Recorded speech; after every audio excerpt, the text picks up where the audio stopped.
In the dusty frontier town of Willowbrook, Texas, 1887, young Clara Hartwell has spent her entire life as the unwanted stepdaughter of cattle baron Samuel Hartwell. Despite 15 years of devotion to the family ranch and caring for Samuel's ailing wife, Margaret, Clara faces constant rejection from Samuel's biological children, the arrogant eldest son Jacob and his sister Ruth. When Margaret dies unexpectedly, the family's cruelty reaches its peak during the funeral, as they publicly declare Clara not family and demand she leave the ranch immediately. However, when the town lawyer reads Margaret's will aloud during the gathering, shocking revelations about Clara's true parentage and inheritance turn everything upside down, forcing the Hartwell family to confront their prejudices and the consequences of their treatment toward the girl they never accepted. The scorching Texas sun beat down mercilessly on the dusty main street of Willowbrook as Clara Hartwell guided the weathered wagon through the rutted dirt road that led to the general store. Her calloused hands gripped the reins with practiced ease, the result of 15 years spent working the Hartwell ranch alongside men twice her age. At 22, Clara possessed the kind of quiet strength that came from a lifetime of proving herself worthy of a place she was never truly welcome to claim. The year was 1887, and Willowbrook represented everything that defined the Texas frontier. Endless stretches of cattle land, wooden buildings that creaked in the constant wind, and families whose fortunes rose and fell with the unpredictable nature of ranch life. The Hartwell spread was among the largest in the county, encompassing nearly 3,000 acres of prime grazing land that Samuel Hartwell had built through decades of shrewd deals and relentless determination. Clara pulled the wagon to a stop outside Henderson's general store, the establishment's painted sign already fading under the relentless assault of sun and sand. As she climbed down from the driver's seat, her worn leather boots hitting the ground with a soft thud, she could feel the familiar weight of curious stares from the townspeople who gathered on the wooden sidewalks. In a community where everyone knew everyone else's business, Clara remained something of an enigma, the girl who worked the Hartwell ranch but bore a different surname, the young woman who called Samuel Hartwell's wife mother, but was never acknowledged as a true daughter by the man himself. The truth of Clara's situation was both simple and complicated. Her own father had died when she was 7 years old, leaving behind nothing but debts and a small homestead that couldn't sustain a growing child. Margaret Hartwell, Samuel's wife, had taken Clara in out of genuine kindness and Christian charity, providing her with a home and treating her with the same love she showed her own biological children. Samuel, however, had always viewed Clara as an obligation rather than a blessing, a mouth to feed and a body to house rather than a daughter to cherish. Inside the store, Clara methodically gathered the supplies needed for the ranch: flour, sugar, coffee beans, and various medicinal herbs that Margaret had specifically requested. Mrs. Henderson, a plump woman with graying hair and kind eyes, watched Clara with obvious sympathy as she tallied the purchases. "How is Margaret feeling today, dear?" Mrs. Henderson asked, her voice lowered to the conspiratorial tone that small-town residents used when discussing matters of health and family. Clara's expression softened as she thought of the woman who had become the only real mother she had ever known. "She's been having more difficult days lately," Clara admitted. "The cough seems to be getting worse and she's so tired all the time. Dr. Williams came by yesterday and said we need to keep her comfortable and pray for the best." The older woman shook her head sadly. "Margaret Hartwell is one of the finest women this town has ever known. The Lord works in mysterious ways, but sometimes it's difficult to understand his plan." As Clara loaded the supplies into her wagon, she caught sight of Jacob Hartwell riding down the main street with his usual air of arrogant confidence. At 26, Jacob was 4 years older than Clara, and had spent his entire life believing that his birthright as Samuel's eldest son made him superior to everyone around him. He possessed his father's dark hair and strong jaw, but where Samuel had earned his position through hard work and determination, Jacob seemed to believe that simply being born a Hartwell entitled him to respect and deference. Jacob pulled his horse to a stop near Clara's wagon, his eyes scanning her purchases with obvious disapproval. "I hope you haven't been wasting money on unnecessary items," he said, without any form of greeting. "Father doesn't appreciate it when the household expenses get out of hand." Clara straightened her shoulders and met his gaze directly. "Everything I've purchased was specifically requested by your mother for her comfort and the running of the household. Perhaps you should discuss any concerns about expenses with her directly." The subtle emphasis Clara placed on the word "your" when referring to Margaret was not lost on Jacob, and his expression darkened with familiar resentment. "Let me make something clear," he said, leaning forward in his saddle to speak in a lower tone. Margaret may have soft feelings toward you, but you're not a Hartwell and you never will be. When the time comes, and it's coming sooner than you might think, you'll need to find somewhere else to go. This ranch belongs to the Hartwell family, and that doesn't include you." Without waiting for a response, Jacob spurred his horse and rode away, leaving Clara standing beside her wagon with a mixture of anger and hurt coursing through her veins. She had endured similar comments countless times over the years, but they never seemed to lose their power to wound her. Despite 15 years of loyalty, hard work, and genuine love for the family that had taken her in, she remained an outsider in the eyes of Samuel and his children. The ride back to the ranch gave Clara time to compose herself and push down the emotions that Jacob's words had stirred up. The Hartwell spread stretched out before her like a small kingdom, with the main house sitting atop a gentle rise that provided a commanding view of the surrounding cattle land. The house itself was a testament to Samuel's success, a two-story structure built from local stone and timber, with a wide front porch and large windows that caught the morning light. As Clara approached the house, she could see Dr. Williams's buggy parked near the front steps, and her heart immediately clenched with worry. The elderly physician had been making increasingly frequent visits to check on Margaret's condition, and Clara knew that each visit brought the possibility of news that no one wanted to hear. She quickly unloaded the supplies and carried them into the kitchen, where she found Samuel's daughter Ruth pacing nervously near the stove. At 24, Ruth shared her father's stubborn nature and her brother's sense of entitlement, but she possessed a sharper intelligence that made her observations and criticisms particularly cutting. Her blonde hair was pulled back in a severe style that emphasized her angular features and perpetually disapproving expression. "Where have you been?" Ruth demanded as soon as Clara entered the room. "Dr. Williams has been here for over an hour, and Mother has been asking for you repeatedly. It's completely inappropriate for you to be gallivanting around town when she's in this condition." Clara set down the supplies and removed her hat, brushing dust from her riding skirt with practiced efficiency. "I was purchasing the items your mother specifically requested for her comfort. The medicine she needs for her cough, the special tea that helps her sleep, and the ingredients for the chicken soup that seems to be the only thing she can keep down lately." Ruth's eyes narrowed as she processed Clara's explanation. "Well, next time you should ask permission before leaving the ranch. Dr. Williams wants to speak with the family about Mother's condition, and that means Jacob, Father, and myself. You can tend to your household duties while we discuss important family matters." The dismissal was delivered with the casual cruelty that had become Ruth's specialty over the years, but Clara refused to let it show how deeply it affected her. Instead, she simply nodded and began putting away the supplies, listening as Ruth's footsteps retreated toward the front of the house where the family meeting was taking place. As Clara worked in the quiet kitchen, she could hear the low murmur of voices from the parlor, occasionally punctuated by Samuel's gruff responses or Jacob's more animated comments. The exclusion from this gathering felt particularly painful, because Clara knew that she cared more about Margaret's welfare than any of the blood relatives currently discussing her fate.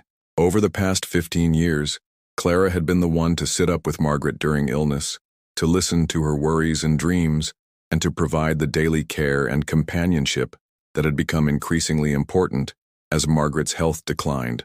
When the family meeting concluded and Dr. Williams departed, Clara was summoned to Margaret's bedroom to help her settle in for the afternoon rest that had become a necessary part of her daily routine. The master bedroom occupied the southeast corner of the house, positioned to catch the morning light that Margaret loved so much. Despite her illness, Margaret had insisted on maintaining the cheerful yellow curtains and fresh flowers that had always made the room feel warm and welcoming. Margaret was propped up against several pillows, her once vibrant brown hair now streaked with premature gray and her face bearing the pallor that had become increasingly pronounced over recent weeks. However, her eyes still held the kindness and intelligence that had first drawn Clara to her all those years ago, and when she smiled at Clara's entrance, her entire face seemed to brighten. "There's my dear girl," Margaret said, extending a thin hand toward Clara. "I was hoping you would come sit with me for a while. Dr. Williams tells me I need to rest more, but I find that resting is much more pleasant when I have good company." Clara pulled a chair close to the bed and took Margaret's hand in both of hers, noting how fragile the older woman's fingers felt. "How are you feeling today? Is the pain any better?" Margaret's smile faltered slightly, but she maintained her gentle tone. "Some days are easier than others, Clara, but I want to talk to you about something important while we have privacy." She paused to gather her strength, then continued with obvious determination. "I know that Samuel and the children haven't always treated you with the kindness you deserve. I know that they sometimes make you feel as though you don't truly belong here. Clara started to protest, but Margaret raised her hand to stop her. Let me speak, dear one. I need you to understand something that I should have told you years ago. Margaret's eyes took on an intensity that seemed to burn through her physical weakness. You are more a part of this family than you realize, Clara. More than Samuel or Jacob or Ruth could possibly understand. There are things about your place here, about your father and your heritage that will become clear in time. The cryptic nature of Margaret's words left Clara feeling both curious and unsettled. I don't understand. What are you trying to tell me? Margaret squeezed Clara's hand with surprising strength.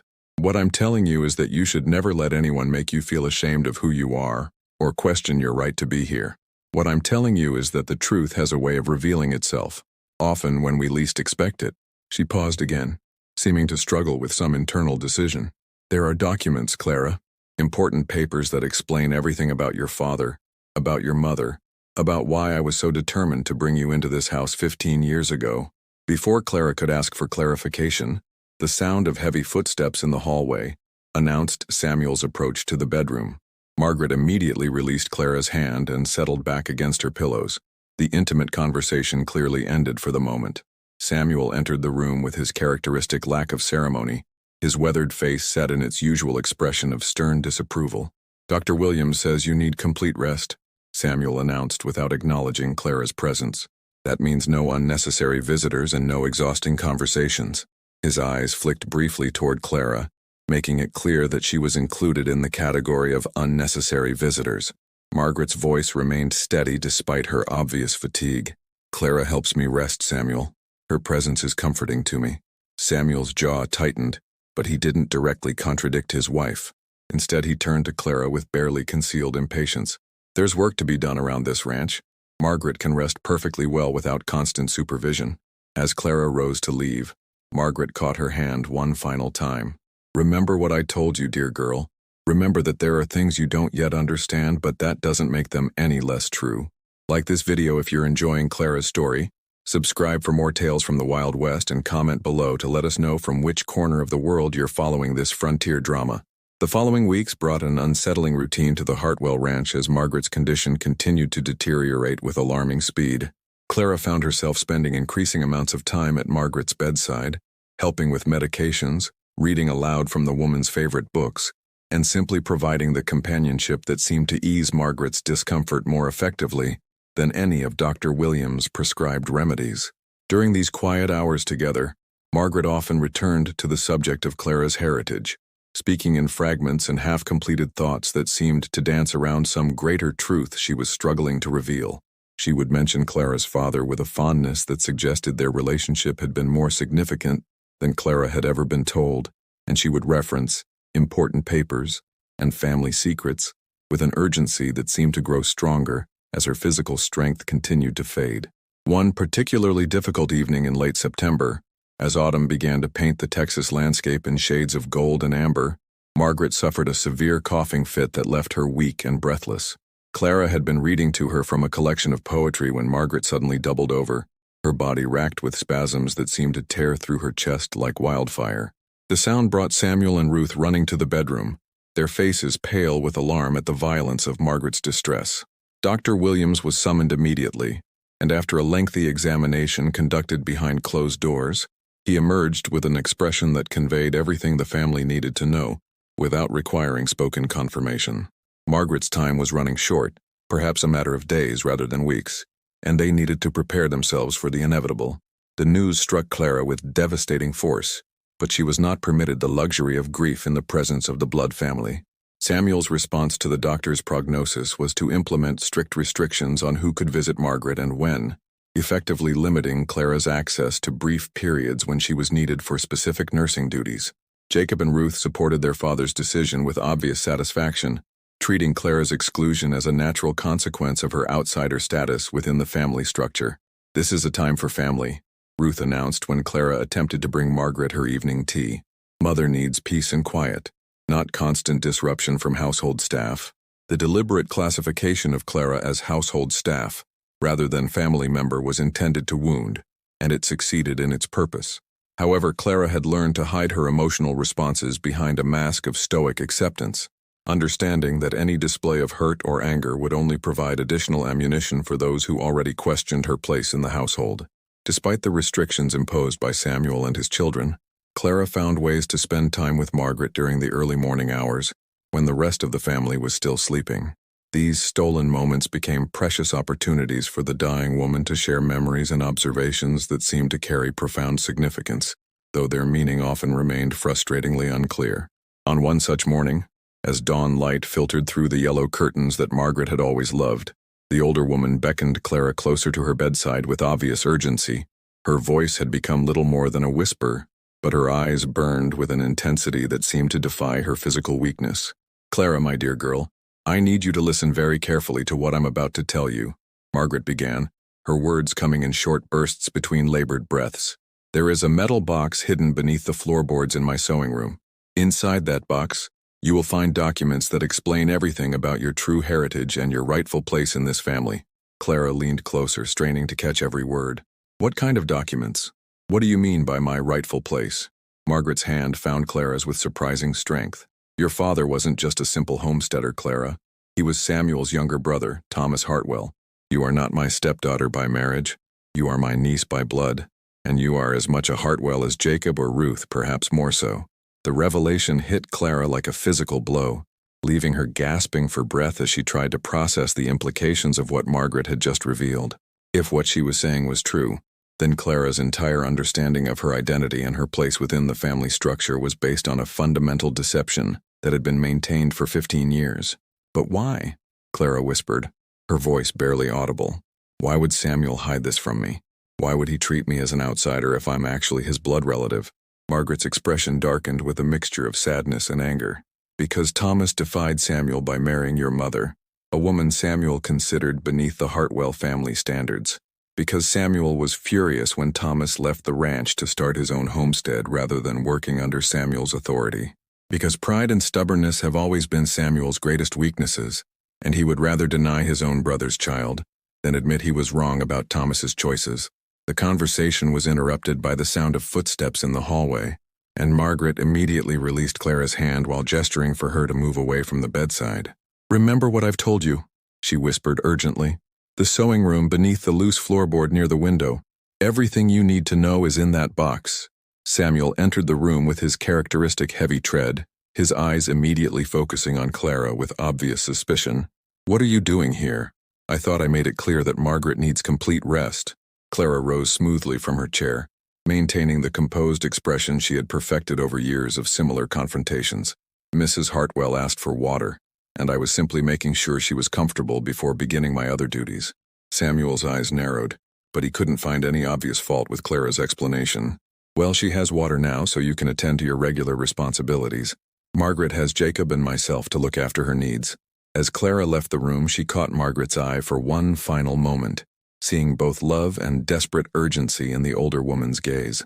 The secret that had been revealed would need to be carefully guarded until Clara could safely retrieve the documents that Margaret had described, but the knowledge that she was actually a Hartwell by blood changed everything about her understanding of her situation.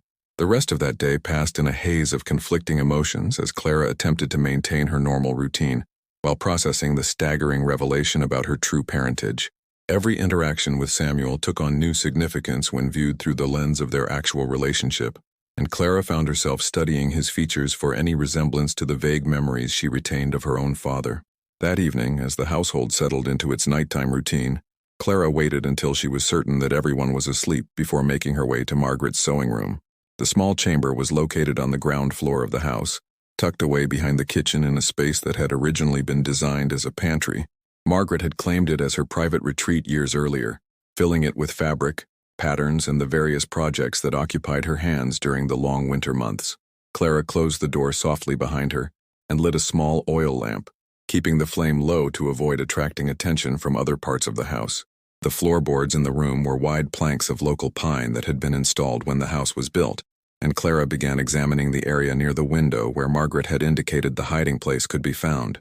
It took several minutes of careful searching before Clara located a board that seemed slightly different from the others, sitting just a fraction higher than its neighbors. When she pressed down on one end, the opposite end lifted slightly, revealing that the board was not actually nailed in place but simply resting in position. Beneath the loose board, Clara discovered a rectangular cavity that had been carefully carved into the supporting beam, and nestled within that space was the metal box that Margaret had described. The box itself was made of sturdy tin with a tight-fitting lid that showed signs of frequent handling over the years. Clara lifted it carefully from its hiding place and set it on Margaret's sewing table, her hands trembling slightly as she prepared to open the container that promised to reveal the truth about her heritage. Inside the box, Clara found a collection of documents that had been carefully preserved and organized. Official papers bearing seals and signatures, personal letters written in different hands, and what appeared to be a legal document of significant importance. The top item was a marriage certificate that made Clara's heart race as she read the names inscribed in formal script.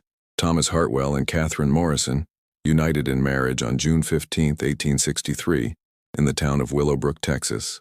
Below the marriage certificate, Clara discovered her own birth certificate, which clearly identified her parents as Thomas Hartwell and Catherine Morrison Hartwell, and listed her birth name as Clara Catherine Hartwell.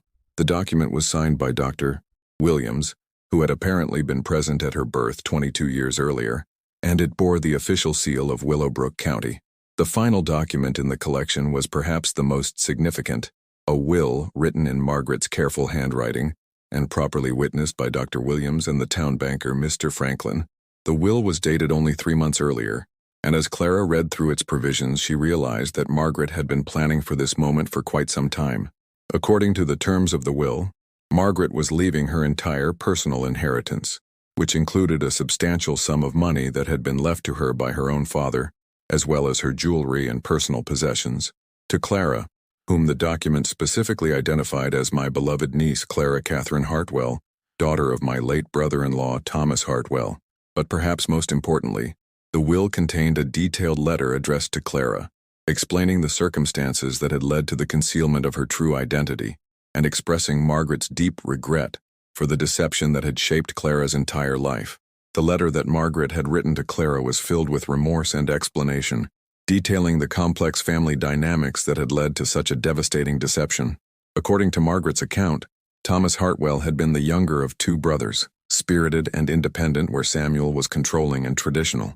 When Thomas fell in love with Catherine Morrison, a schoolteacher from a modest family, Samuel had opposed the match violently, believing that Thomas was lowering himself and bringing shame upon the Hartwell name. The conflict between the brothers had escalated when Thomas announced his intention to leave the family ranch and establish his own homestead with Catherine, using his portion of their father's inheritance to purchase land several miles away from the main Hartwell property. Samuel viewed this as both betrayal and abandonment, accusing Thomas of choosing an unsuitable woman over family loyalty and business obligations. The estrangement between the brothers had continued even after Clara's birth, with Samuel refusing to acknowledge his niece or maintain any contact with Thomas and Catherine.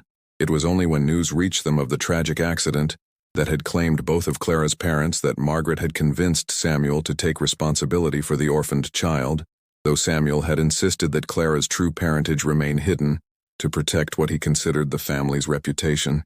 Margaret's letter expressed profound guilt for participating in this deception, explaining that she had hoped to gradually reveal the truth to Clara as she grew older. But Samuel's stubborn pride and increasing control over household decisions had made such honesty impossible. She begged Clara's forgiveness for the years of lies and expressed her fervent hope that the documents in the box would provide Clara with the proof she needed to claim her rightful place as a Hartwell heir. Clara spent the entire night reading and rereading the documents, each piece of evidence confirming the stunning reality that her entire life had been built upon a foundation of deliberate falsehood. The birth certificate, marriage certificate, and will created an unshakable legal foundation for her true identity, while Margaret's letter provided the emotional context that explained the cruel circumstances that had led to such extensive deception. As dawn approached, Clara carefully returned the documents to their metal box and concealed it beneath the floorboard once again, understanding that revealing this information prematurely could result in Samuel destroying the evidence before it could be properly presented. She needed to wait for the right moment, when the truth could be revealed in a way that would prevent Samuel from suppressing or manipulating the situation. That moment came sooner than Clara had anticipated.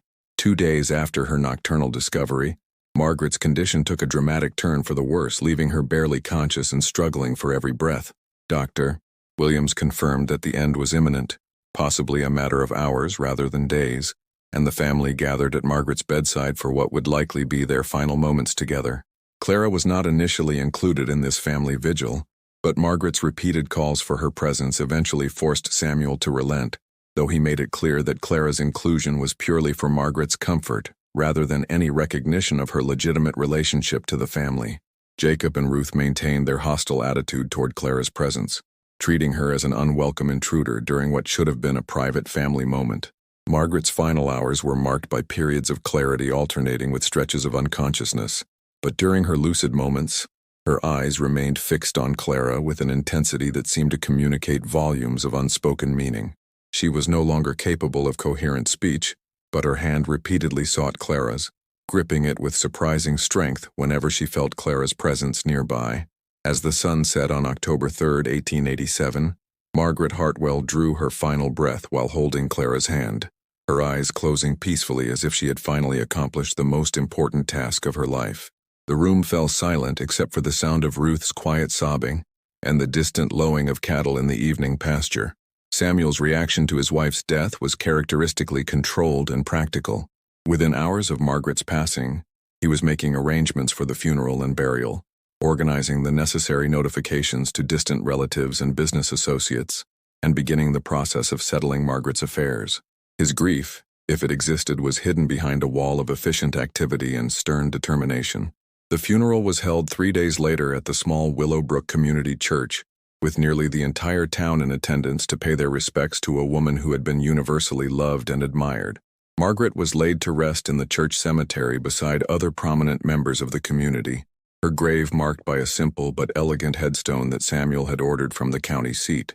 Clara attended the funeral service but was required to sit in the back of the church with the household staff, rather than with the family, a deliberate slight that was noticed by many of the townspeople who had observed Clara's devoted care for Margaret during her illness. The sermon delivered by Reverend Thompson focused on Margaret's kindness, generosity, and devotion to her family and community, qualities that had made her death a genuine loss for everyone who had known her. Following the church service and burial, the gathered mourners returned to the Hartwell Ranch for a meal, an informal gathering that allowed friends and neighbors to share memories of Margaret and offer comfort to the bereaved family.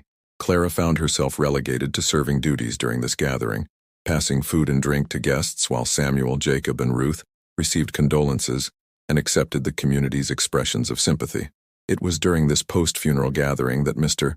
Franklin, the town banker who had served as one of the witnesses to Margaret's will, approached Samuel with the formal request that the will be read to the assembled family and relevant parties. Franklin had been Margaret's trusted advisor for many years, and she had specifically requested that her will be read immediately following her funeral, with certain members of the community present as witnesses to ensure its proper execution. Samuel's reaction to this request was one of mild surprise, as he had assumed that Margaret's modest personal possessions would simply be distributed informally among family members according to his own discretion. The existence of a formal will suggested a level of planning and legal consideration that Samuel had not anticipated from his wife's typically gentle and accommodating nature. "I wasn't aware that Margaret had prepared a formal will," Samuel admitted to Franklin, though his tone suggested some irritation at this unexpected complication. "She never mentioned such a document to me, and I assumed her personal effects would be handled as a family matter." Franklin nodded understanding while maintaining his professional demeanor. Mrs. Hartwell was very specific about her wishes regarding the reading of her will. She requested that it be done publicly, with witnesses present, immediately following her funeral. She also specifically requested that all members of the household be present for the reading, including Miss Clara.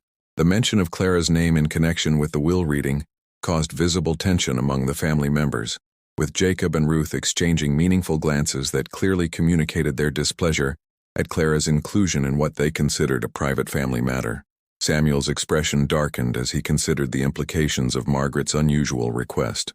"I fail to see why household staff would need to be included in the reading of a family will," Samuel stated firmly. "Clara has no legal standing in this matter, and no legitimate interest in Margaret's estate." Franklin maintained his professional composure despite the obvious tension in the room. "I'm simply following Mrs. Hartwell's explicit instructions as outlined in her will. She was very clear about who should be present for the reading, and Miss Clara was specifically mentioned by name. The gathering crowd of mourners began to sense the underlying conflict, with conversations gradually quieting as attention focused on the exchange between Samuel and the banker. Dr.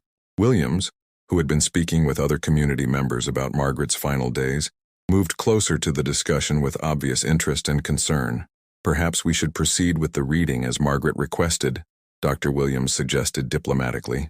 "I'm certain she had good reasons for her specific instructions, and it would be appropriate to honor her wishes during this difficult time."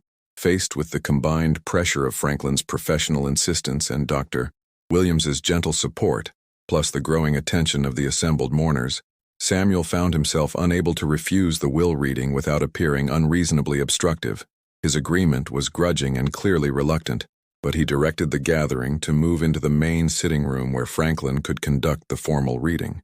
Clara was summoned from the kitchen where she had been cleaning dishes, her hands still damp from washing as she entered the sitting room to find dozens of eyes focused upon her, with expressions ranging from curiosity to hostility.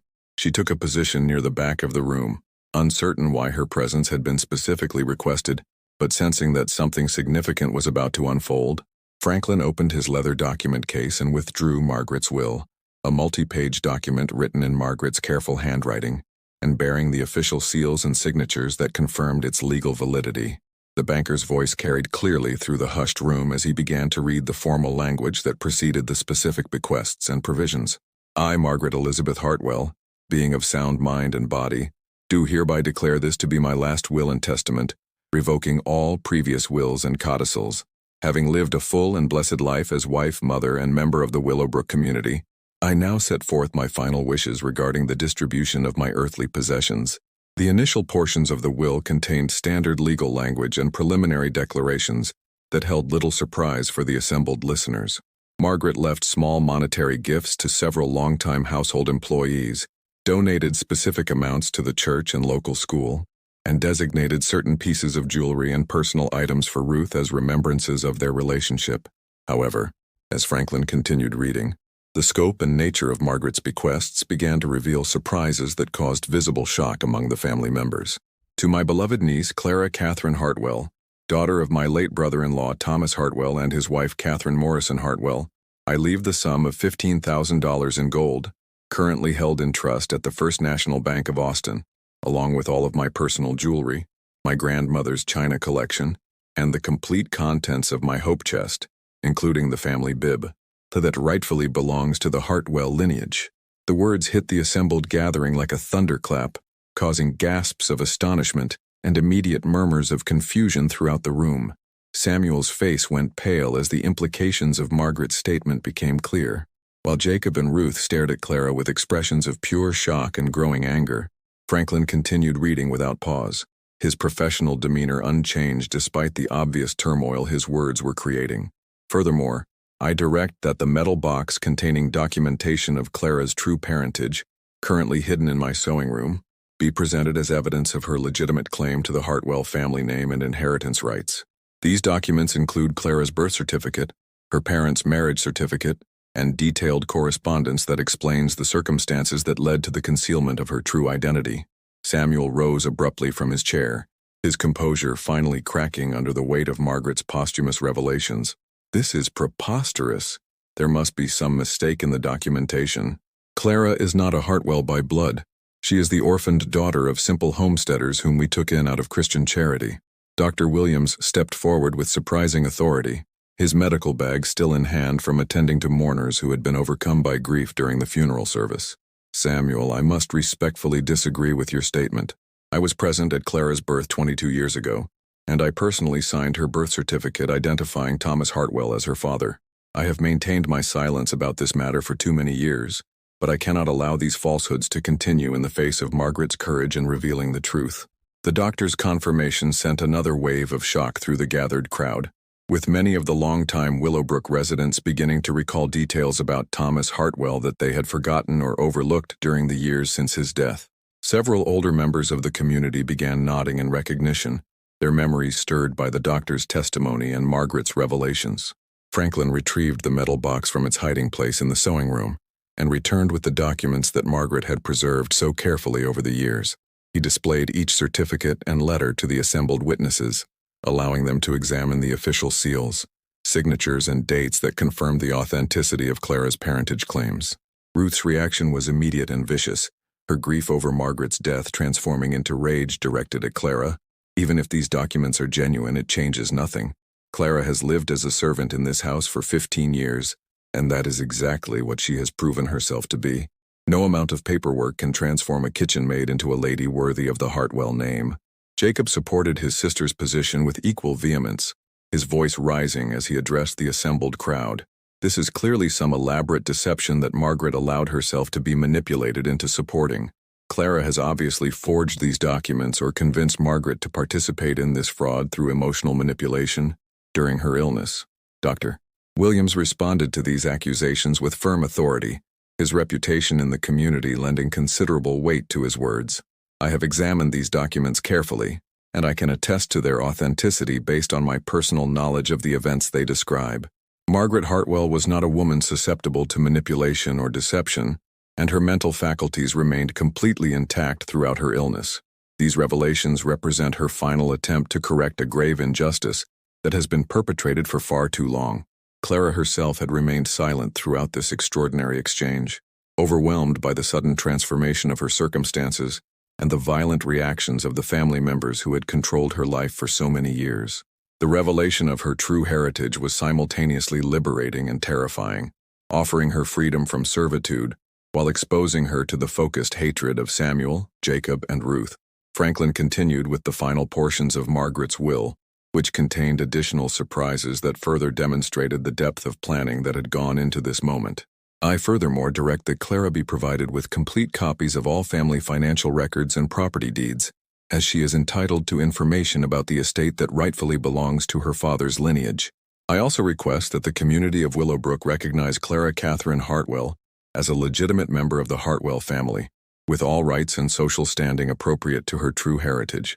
The banker concluded the formal reading and immediately began the process of implementing Margaret's instructions, starting with the presentation of the bank documents that confirmed the existence of Clara's inheritance.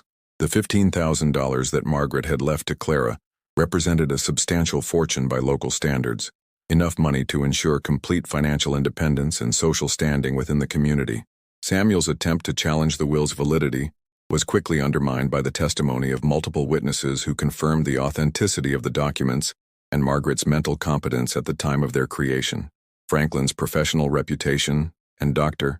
Williams's medical expertise provided unshakable support for Clara's claims, while the gathered community members began to recall details about Thomas Hartwell that corroborated the story of family conflict and estrangement. The social implications of these revelations spread through the assembled mourners like wildfire, with Clara's status transformed instantly from household servant to wealthy heiress and legitimate member of one of the county's most prominent families. The irony was not lost on many of the observers that Clara's grace, education, and character had always seemed inconsistent with her supposed humble origins, and Margaret's revelations now provided explanation for qualities that had previously seemed mysteriously elevated. Jacob and Ruth's attempts to maintain their superior position within the family hierarchy became increasingly desperate as the reality of Clara's transformed circumstances became undeniable. Their years of treating Clara as an inferior had been witnessed by much of the community, and their behavior now appeared cruel and unjustifiable in light of her true identity. Samuel's reaction evolved from initial denial to grudging acceptance as the legal and social pressure mounted against his position. The banker's confirmation of Clara's inheritance, combined with Dr. Williams's medical testimony and the documentary evidence preserved by Margaret, created an overwhelming case that could not be disputed without destroying Samuel's own reputation within the community.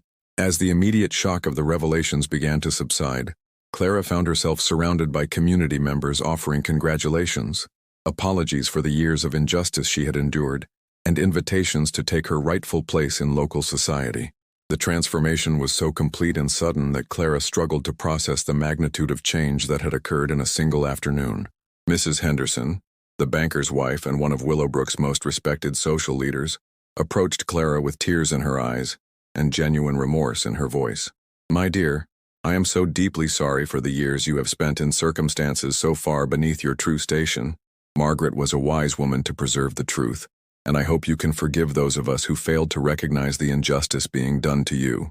Dr. Williams provided additional support by publicly acknowledging his role in concealing Clara's true parentage and expressing his regret for allowing the deception to continue for so many years. His medical authority and long-standing relationship with the community lent additional credibility to Clara's claims, while further undermining any remaining resistance from Samuel and his children. As the gathering gradually dispersed, Clara found herself alone with the immediate family members who had controlled her life for so long. The power dynamic had shifted dramatically, with Clara now possessing not only financial independence but also social standing equal to or exceeding that of her former oppressors. Samuel's final words to Clara carried a mixture of defeat and grudging acknowledgement. "Margaret has forced my hand in this matter, and I cannot dispute the evidence she has preserved. You are indeed Thomas's daughter, and you have claimed to recognition as a Hartwell. However, I want you to understand that this changes nothing about my opinion of your father's choices or the wisdom of the path he chose." Clara's response demonstrated the dignity and strength that had sustained her through years of injustice. "I understand your position, Uncle Samuel, and I do not expect affection or warmth from you. However, I do expect the respect due to a family member and an end to the deception that has shaped my entire life. I intend to honor my father's memory and my mother's love by living as the woman they raised me to be, regardless of the circumstances that followed their death." With Margaret's final gift of truth and justice, Clara Catherine Hartwell stepped into her rightful inheritance and took her place as a respected member of both the Hartwell family and the Willowbrook community. The years of servitude and humiliation had ended, replaced by the dignity and opportunity that should have been hers from the beginning. Margaret's love had triumphed over Samuel's pride, ensuring that truth and justice would ultimately prevail over deception and cruelty. Clara's transformation from servant to heiress represented not just personal vindication, but a testament to the power of love and determination to overcome even the most entrenched injustice. The end.